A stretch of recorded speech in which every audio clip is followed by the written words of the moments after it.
I hate Zelda Breath of the Wild. What a line to open a video with, huh? But since it's been so long and Zelda's not really trending, I think it's safe to do a video now.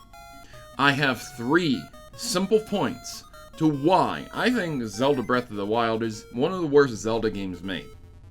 Breakable weapons, non-memorable, avoidable stories, awful, skippable bosses. This is not a review. If you are looking for a full review of the game, I've already done that on another video a long time ago. And Zelda Breath of the Wild can be a great game for many people, perfect in many ways. But for me, it's just not that fun. So this isn't an opinion based upon the game itself being a decently well-made game, but rather if it's a good or bad Zelda game, in my personal opinion. The strongest point for Zelda is that it is a fairly straightforward adventure game that anyone can pick up and play through instantly. Zelda Breath of the Wild is the exact opposite. It requires continuous playing and learning of new open world, new unique techniques and mechanics, as well as battle mechanics. It's a completely different game. Most people would be able to pick up and play it, but it would take some time to adjust to the new things that you unlock. This happens with every single Zelda game, but this one in particular features one of the most annoying mechanics there could possibly be in gaming. Breakable weapons! Yay! My absolutely most hated mechanic in almost any video game. I think I hate it more than water mechanics, to be honest. Yes, in Breath of the Wild, there are weapons that are permanent, but it's going to take you quite some time to acquire those weapons. So when you first start the game, you don't begin with a weapon that will never break. No weak Kori sword, no basic sword, not even a stick that just won't break. You have to find every weapon yourself, from the aforementioned stick to the Master Sword itself.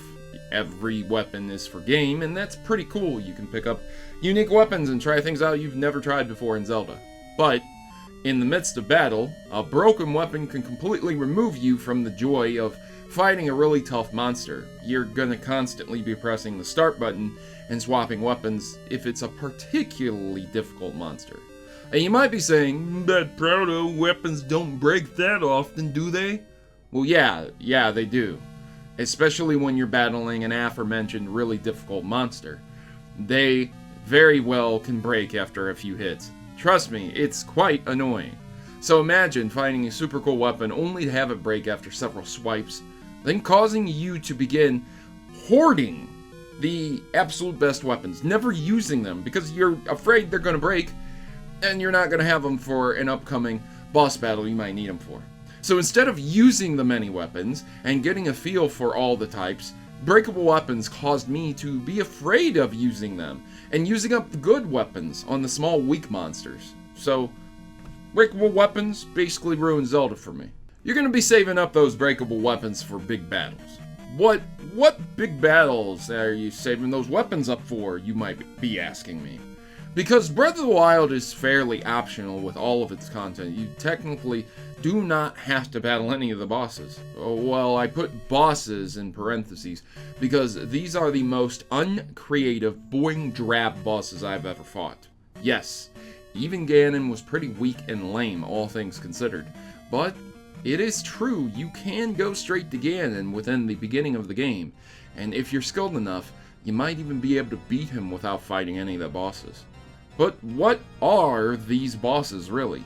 Unmemorable machines. Phantom Ganon? Giram? Goma? No. You thought there was a giant Dongo who dislikes smoke? Nope. Unflinching, unfeeling, boring machines.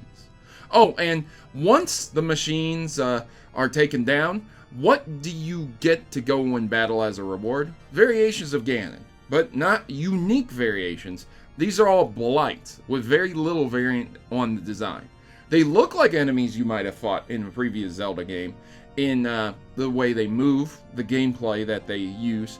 It's very strange that they decided to just make clones of Ganon be the bosses. But what about the ultimate design? The final boss, Ganon himself, not a clone, not a blight. Yeah, so he's just a combination of all the enemies you fought before. Basically, the game puts all together the blights into one battle and has you challenge them. He has some unique and interesting set moves, but it's very clear and apparent that the game wants you to use what you've learned fighting the previous bosses all together at once. But I bet you didn't know this boss was literally taken from another Zelda game, did you? So Hyrule Warriors is a side entry into the Zelda series. It's very similar to Dynasty Warriors. If you've never played that, that's basically what it is. And the final boss of the game is a combination of the massive monsters you fought all throughout the game, requiring you to use the items properly to defeat Demon Lord Ganon. So the monsters like Goma, Manhandla, as well as the Imprisoned and many others, these are the monsters that come together and form up Demon Lord Ganon. This is an epic battle. The music fits, and the boss is truly challenging for first-timers. Even at the point you're in the game, it's kind of difficult. Not to mention Ganon actually looks like Ganon. But Breath of the Wild, he looks like a busted-up, warped spider machine. And he definitely does not look like a traditional Ganon whatsoever.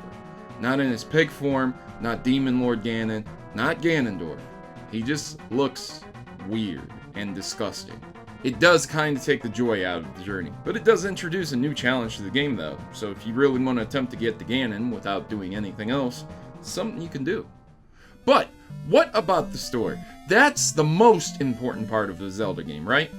Well, story, since it's an open world game, there's a little story you're going to be seeing unless you're looking for it, honestly. Hardcore gamers will likely unlock everything and begin to understand what really happened. But casuals might miss massive pieces due to the fact that they don't want to reach every shrine, unlock every piece of content. They just want to get through the game and beat the game. And yes, there is a story, and the story rewards your hard work and effort by showing you all of those new friends you made on your journey. They disappear at the end. Gone, bye, see you later. Can you name one of the 4 heroes who helped you out there? Any of them. Daruk was the Goron's name, FYI. So, there you go. Once again though, you might have never known that because you either skipped finding him or you just gave up on the game entirely, becoming bored or overwhelmed with this massive open world aspects. Zelda characters are supposed to be some of the most memorable, and yet many casual fans of the series might not even know the names of the big characters within the game. Sure, there's Zelda and Link, and you're gonna, of course, know them, but what about those 4 heroes? Seriously, it's a very, very good question. After talking to numerous people about this, I have come to the conclusion that this Zelda is one of the worst that I've ever played in my life. Is it better than the CDI Zeldas? Yeah, absolutely. Is it better than Zelda 2? Sure. But, is it better than A Link to the Past, Ocarina of Time, Majora's Mask, or Wind Waker? Well, that's a real hard question to answer. And you, as fans, would have to decide that. So, without the nostalgia glasses on, is Breath of the Wild a good Zelda game? Or is it too much Skyrim and not enough Zelda? I played through Zelda Breath of the Wild again for this video, just to see if I felt the same way, and yeah, I actually feel worse. The time it takes to get through areas because of breakable weapons, the constant stops in combat trying to find good weapons to actually use them in battle, it's beyond annoying. As a hardcore Zelda fan, I was really hoping I would enjoy this game much more than I do, but ultimately, after 2 playthroughs and numerous hours, I just don't like it. However, I'm sure with the great amount of criticism I'm going to be met with here, I want to know what your opinion is. And I welcome your comments below as well. So I'd like to know what you think, and I'll see you in the next video. If you enjoyed this video, make sure to like and share it with people, as it is an in-depth critique and look at Zelda Breath of the Wild's worst features in my opinion. If you disliked it, go ahead, don't feel bad, leave me a dislike and tell me what I need to do better in the future. And I've been your host, Protomario, and I'm signing out. As always, good gaming, God bless, and I can't wait to see you guys in the next video.